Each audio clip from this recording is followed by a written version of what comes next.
ഇത് cabbage വടയാണ്. Cabbage നല്ല നേരിയതായിട്ട് അരിഞ്ഞെടുക്കാം, നീട്ടത്തിൽ അരിഞ്ഞെടുക്കട്ടോ. എന്നിട്ട് അതിൽ കുറച്ച് ഉപ്പിട്ടിട്ട് നമ്മൾ നല്ലോണം കുഴച്ച് അതിലുള്ള വെള്ളം വരും. കുറച്ച് നേരം വയ്ക്കുക. അത് കഴിഞ്ഞിട്ട് പിന്നെ നമ്മൾ കുഴച്ച് കഴിയുമ്പോൾ അതിൽ നിന്ന് കുറച്ച് വെള്ളമൊക്കെ വരും. അപ്പോൾ അത് പിന്നെ പിഴിഞ്ഞ് കളയണം കേട്ടോ. അപ്പോൾ അതിലേക്ക് ആവശ്യമായിട്ട് ഒരു ഇഞ്ചി, ഒരു നേരി ഇഞ്ചി മതി.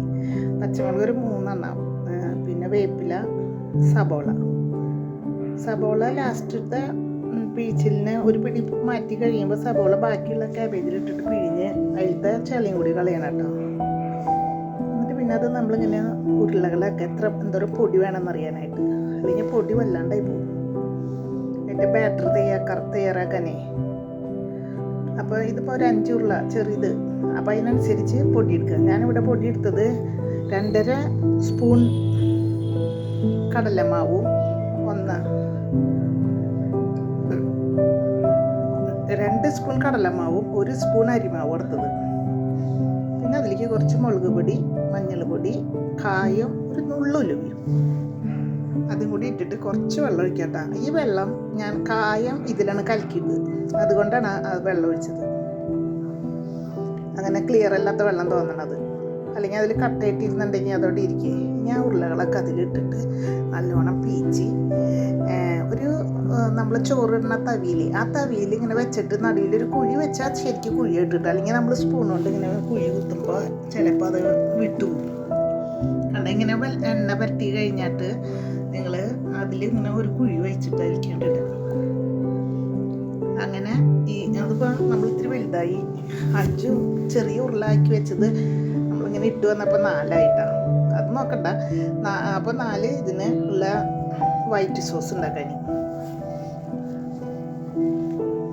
വെച്ചിനേൽ മറിച്ചിട്ടിട്ട് എടുക്കാം. അതിലാകുമ്പോൾ നടുവിൽ കുഴി വന്ന കാരണം കൊണ്ടാട്ടോ ഇത് പൊട്ടണത്.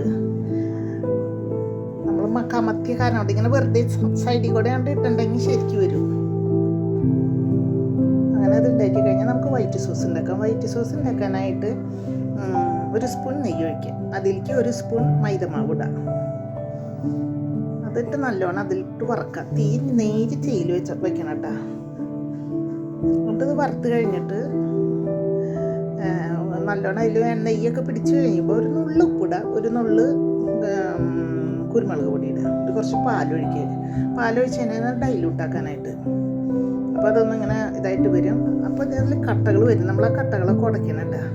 നിങ്ങൾക്ക് ഇതുണ്ടെങ്കിൽ ഗ്രൈൻഡറല്ല മിക്സർ ഉണ്ടെങ്കിൽ അതുകൊണ്ടാക്കാം. അല്ലെങ്കിൽ നമ്മൾ ഒന്ന് തണുത്ത് കഴിയുമ്പോൾ കുറച്ച് പാലൊഴിച്ചാൽ തണുക്കും. അത് കഴിഞ്ഞിട്ട് അത് മിക്സിയുടെ ബൗളിലിട്ടിട്ട് അടിച്ചാലും മതി. എന്നിട്ട് അത് ഒന്ന് കുറച്ചും കൂടി പാലൊഴിച്ചിട്ട് അതിൻ്റെ എടുത്തു കഴിഞ്ഞാൽ ഇതുപോലെ ബാറ്റർ കിട്ടും. എന്നിട്ട് നമുക്ക് വേറൊരു പാത്രത്തിലേക്ക് പകർത്തിയിട്ട് അതിൽ മുക്കിയിട്ട് കഴിക്കുക. കാബേജിൻ്റെ ടേസ്റ്റൊന്നും ഇല്ല കേട്ടോ, നല്ല ടേസ്റ്റുള്ള ഉള്ളിവട പോലെ ഇരിക്കും. അപ്പം നമ്മളതിൽ സബോള അരിഞ്ഞിരുന്ന കാരണം കൊണ്ടാവും ഉള്ളിവടയുടെ ടേസ്റ്റ് എനിക്ക് തോന്നിയത്. നന്നായിട്ടുണ്ട് കേട്ടോ. എല്ലാവരും ട്രൈ ചെയ്തോളൂ.